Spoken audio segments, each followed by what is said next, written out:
Daawadyaal wararkii ugu dambeeyay abwaan geesi naga soo gaaraya annagoo xalayto la soo gudbinay warbixin ku aadanayd xaaladda markaasi abwaan geesi oo laga deyrinayay.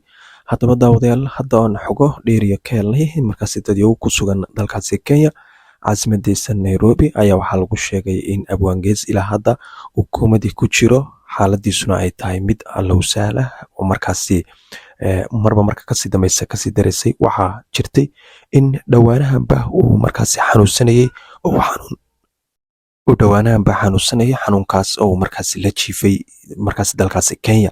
Haddaba xogtii xalaytoola waxaan ku sheegnay in uu aad iyo aad u xanuunsanayo ilaa haddana wuu xanuunsanaya oo sidaan ku helnay xogo kooban oo dadyow markaasi ka agdhow xogtana noo soo gudbinaysa saacad noo soo dusinayay ayaa waxay sheegeen in abwaan geesi uu markaasi xaaladiisu tahay mid allow sahal ah sidaan horeba idinku soo sheegay. Haddaba daawadayaal waxaan marka koowaad iyo mar labaad mar saddexaad idinku xasuunayaa maadaama uu yahay nin dhalinyaro Soomaaliyeed oo muslim ah inaad u ducaysaan abwaan geesi. Haddaba daawadayaal xanuunkan ayaa waxaa loogu sheegay xanuun ku soo bood ah oo markaasi halisa xog hore ayaa waxaan ku sheegnay in abwaan geesi timaha uu beertay ciladu ay ku keentay balse warar kala duwan ayaa la isla dhex maraya kuwaas oo dadyo kala duwan inoo xaqiijiyeen oo ay ku ka tahay arrinta timaha sidoo kale marka inuu hadalkuna ku dhagayo naqaskuna ku dhagayo mararka qaarna uu koomadii uu galay muddo markaas hadda maalin ka hor uu ilaa hadda ku jiro. dadyow kala duwan ayaa ka hadlay oo xogahiisa aan idiin soo gudbin doonaa. Waxaa ka mid ah Cabdikaafi ninka lagu magacaabo Shacni Baby iyo sidoo kale Fooxiisa gabadh lagu magacaabo. Haddaba xogaha iyo sidoo kale muuqaalada ay ka duubeen maadaama iyagu goobta tageen marka hore wada daawanana abwaan geesi xaaladiisa markaasi lagaga hadlayo. السلام عليكم أصحابتي قالي وايدي سلامي ميرو البدميدا فيدك جوجتان waxaa idin leeyahay walaaladii qaaliga ah ha u duceen walaalkeen abwaan geesi oo maxaa ku raad xaaladiisa aad iyo aad u liidato. waxaan rajeynayaa inaad dhammaantiin u duceyn doontiin qofkii hal maalin one day qofkii muuqaalkiisa intuu daawaday uu ka farxiyay ama adoo murugsan uu ka qoslisiyay ama maxaa ku iraahdaa taageerada u ahayd ba Soomaali Maxamed oo dhan waxaa ka codsanaya in uu duceyn walaalkeen macaan abwaan geesi insha Allah intuu Ilaahay idmo. waxaan rajeynayaa caafimaad fuul inuu Ilaahay siiyo sida warbixin ugu soo gaartay abwaan geesi wuxuu yaalaa isbitaalka xaaladiisa aad iyo aad u liidataa. insha Allah intuu Ilaahay idmo waa idinkaga soo warami doonaa waa rabaa inaan booqdo. waxaan rajeynayaa in uu wada duceeyo dhammaantiin intii ugu xiran iyo inta banaanka joogtay muuqaalkayga daaw. أصحابتا شرفت لي السلام عليكم ورحمة الله وبركاته. أصحابتا وحويان صاحبك أبوان جيسي أد بوحنوسين هاي حالتي سنة أد بيقولي دتا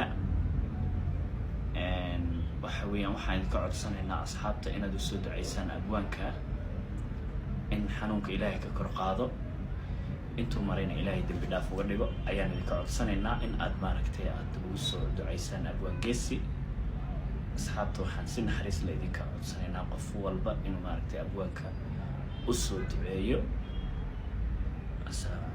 walaalayaal maanta abwaan geesi hadduu hal maalin kaa qosliyay waa hadda hal maalin hadduu kaa qosliyay waa idin baraya asxaabay u soo duceeyo. abwaan geesi xaaladiisa aad u xun tahay maanta xaalad xun uu ku jiray oo ku sugan yahay isbitaallo Nairobi dhowr isbitaal laga geeyay aad u xanuunsan yahay sakraad waaye hadeertaan hadda kula hadlaayo xal isbitaal uu joogay waa laga wareejiyay hadda isbitaal kale inta la geeyay isbitaalka kale la geeyay maxaa dhahay koomu ku jira hadeertaan xataa lama arki karo koomu ku jira abwaan geesi. waa idin baraya asxaabi hal maalin hadduu kaa qosli Soomaalinimo ugu soo duceeyo abwaan geesi aad u xanuunsan yahay sakraad waaye. waa idin baraya wiilkaas wiil walaalkayga waa saaxiibkayga waa wiil waxaa ku dhahay wanaagsan qof qalbi wanaagsan waaye soo igu soo duceeyo please waa idin barayaa.